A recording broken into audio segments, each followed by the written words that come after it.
lot for the kind introduction. Papaverine, I think, was, at least in the US, taken off the market. There was some long-term effects, right, on the brain, I think. Right, Mark, do you remember that? At least we've completely stopped using it. It was like 15, 20 years ago we used the last case. All right, that's not the topic of my talk. So these are the disclosures. They don't completely apply to this talk. So seizures in critical care, they're frequent, and most of them are non-convulsive. So the vast majority of seizures that you will experience, or your patients will experience in the critical care setting, are not going to be associated with shaking or convulsions that you clinically can detect. You need an EEG to diagnose them. So clinically controlled, for example, clinically controlled generalized convulsive status epilepticus, patients that got benzodiazepines in the emergency room and stopped the shaking, 48% of them still had non-convulsive seizures and 14% had non-convulsive status epilepticus. The epidemiology of this is not exactly clear because there was not a big study done so far where everybody with a certain diagnosis was monitored with EEG.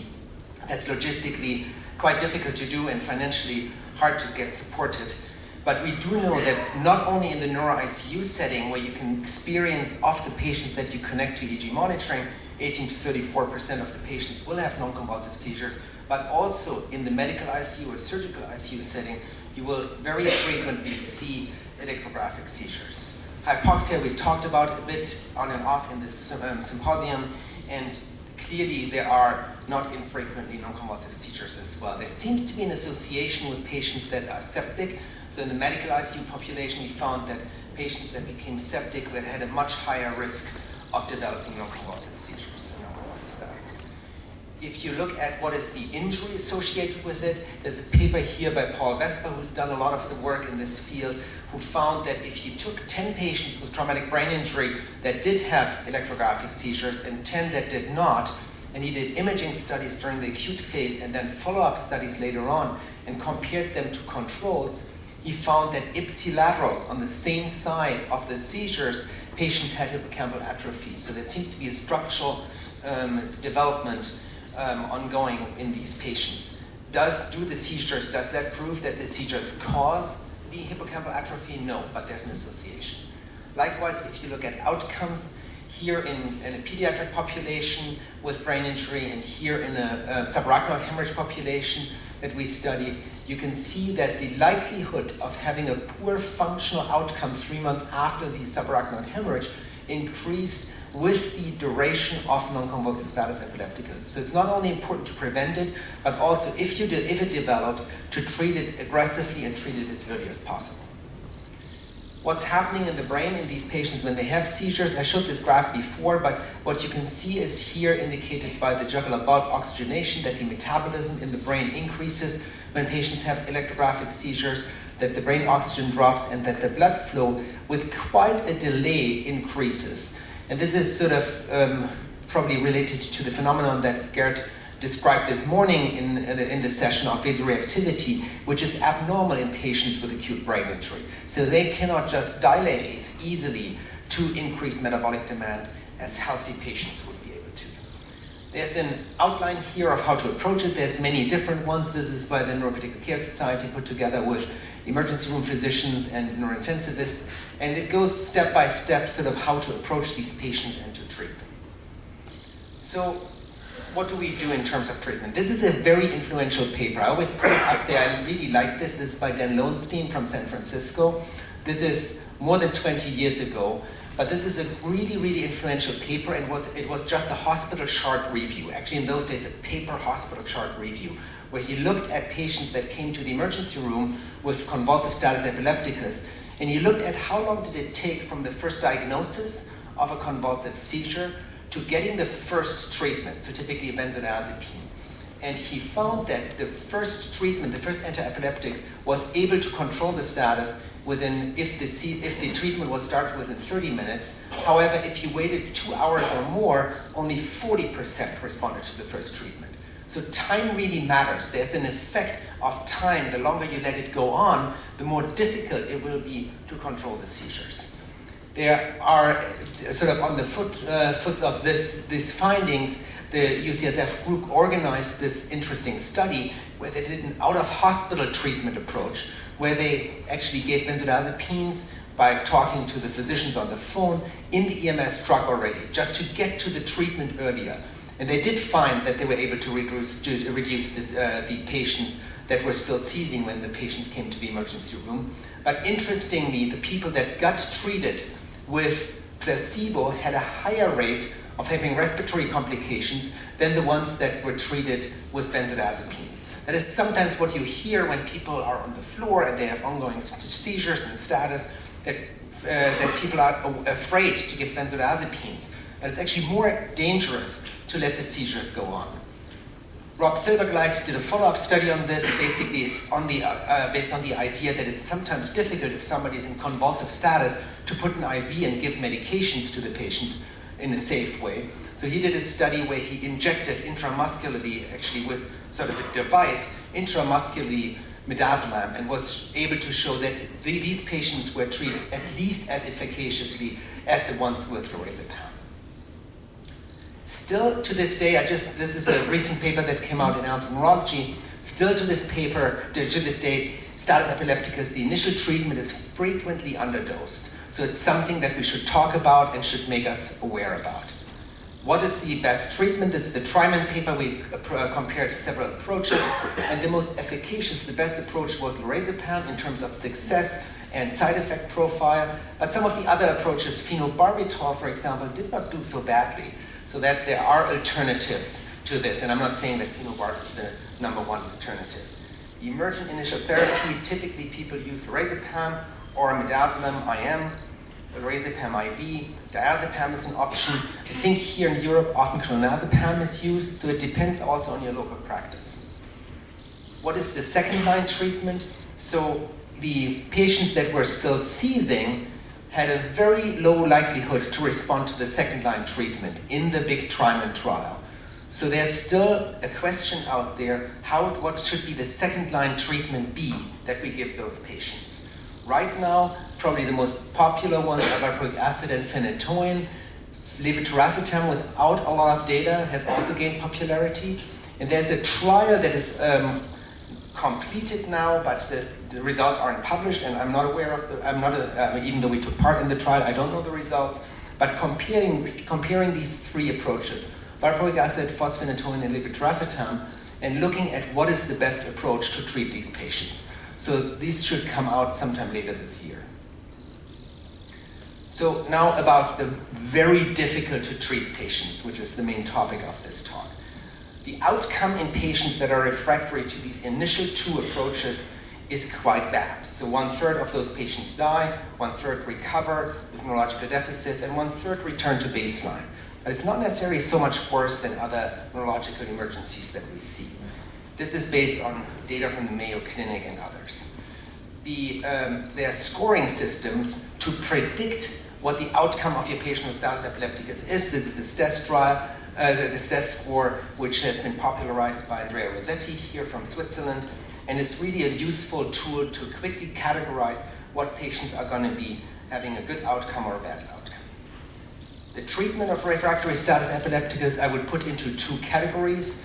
In the first category, and this is sort of similar to Raymond's tiered approach, there are medications like continuous IV midazolam, propofol, valproic acid, and phenobarbital are in there, and the advanced treatment would be the continuous infusions of barbiturates. Those used to be the go-to medications before we had midazolam and propofol readily available.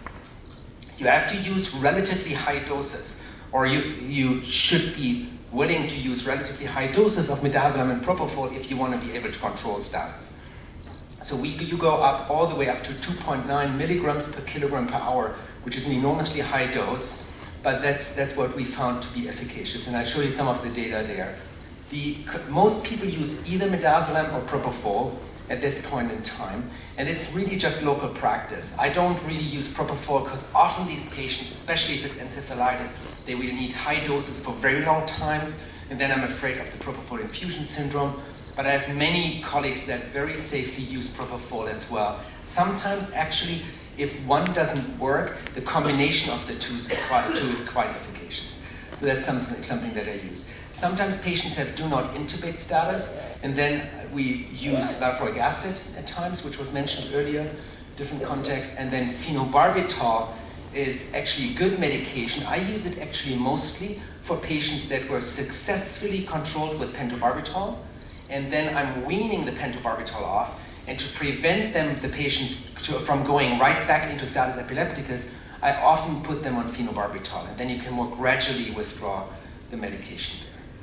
So when we looked many years ago, look at the comparison of the effectiveness of these three main treatments at this time, this is decades ago, we found that actually the pentobarbital was more efficacious, but there was more side effects like hypotension associated with pentobarbital. Since then, people have used higher doses of midazolam and propofol, and the side effect and efficacy data is probably very similar at this point.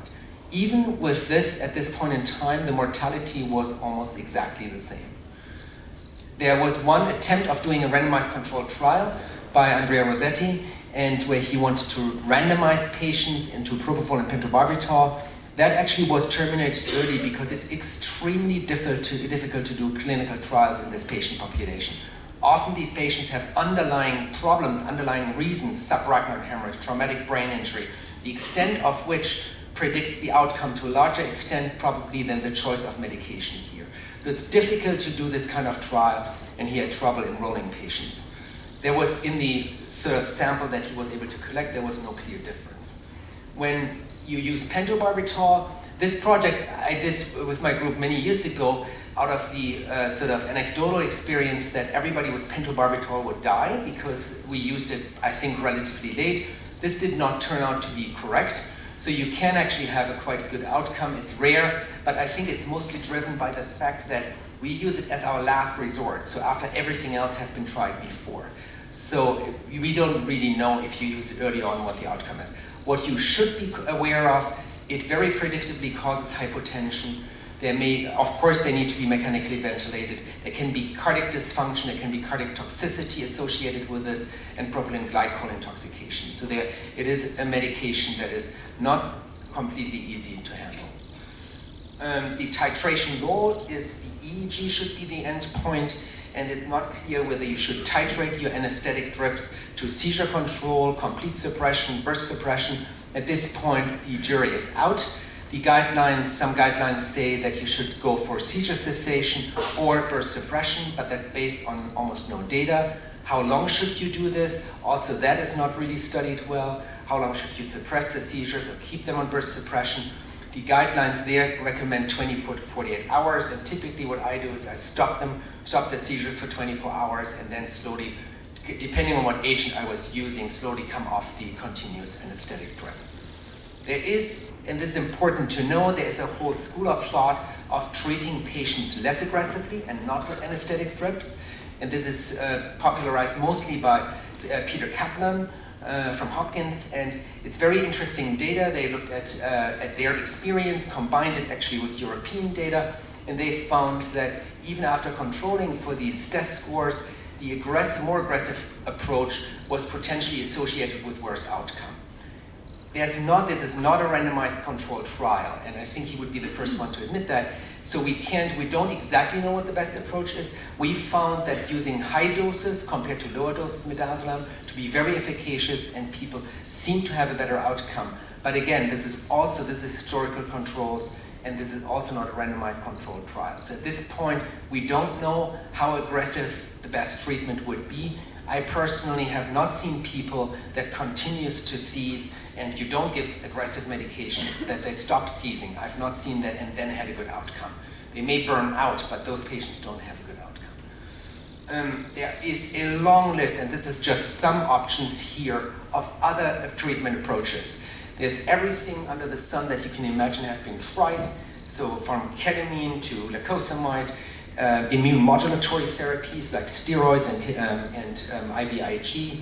Ketogenic diet is quite promising. Again, there's a group at Hopkins that's trying that, and quite successfully it looks like from what I hear. Personally, it's in my unit, it's sometimes difficult to achieve the ketosis. and keep the ketosis at a stable level, because if you give any medication that has glucose in it, for example, the ketosis is out. So you have to have a very, very good collaboration with your dietitians, and that is very, very important. So I think that is also holds some promise. I just highlight ketamine for a second, because ketamine, when given together with benzodiazepines, works on the NMDA receptor and is an NMDA receptor antagonist. And when given together with benzodiazepine, it may make your patient responsive to benzodiazepines again. So it's mostly theoretical, but there's a case series. This is Nicolas Gaspard here from Brussels, who is really giant in that field, and he just put together this multi-center international case series, and it looked quite promising to use ketamine there as well.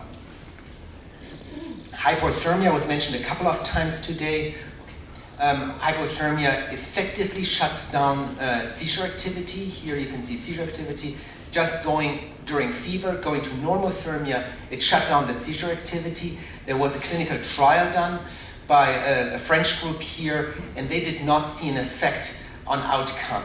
But the design is a little bit interesting because they just used hypothermia for a set point in time, not randomly early in the course or late in the course, and I think then probably it doesn't have a good chance of working well. Just skip through this and leave you with one thought. And we heard about sort of inflammatory treatment approaches earlier, and actually in multiple sessions that I went to. Seizures also, there seems to be a vicious cycle between seizures and inflammatory markers. So the SIRS is a clinical measure. We also looked at this with biomarkers of inflammation. And there seems to be a vicious cycle in between seizures, inflammation, and then an effect. In a mediation analysis, we're able to show an effect on functional outcome. So looking at immune modulatory, and I specifically don't say immune suppressive, but immune modulatory approaches may hold some promise, as unfortunately in many, many disease processes, or fortunately, but we do not understand it very well. There's an animal model that had non-convulsive seizures, and they just gave a TNF-alpha blocker, and the seizure stopped. So there's some promise there, and this may be an avenue for the future. So in summary, status, convulsive and non-convulsive, you've got to treat as soon as possible. You then treat with benzodiazepines. There's a couple of choices for second-line treatment. Refractory status epilepticus treatment is controversial. I think, and I don't want to speak out of line, but most people would at this point prefer continuous anesthetics if you have ongoing refractory status epilepticus. There's super refractory status epilepticus should be treated aggressively, and watch out for ongoing clinical trials. And you do need EEG to manage this adequately. Thank you.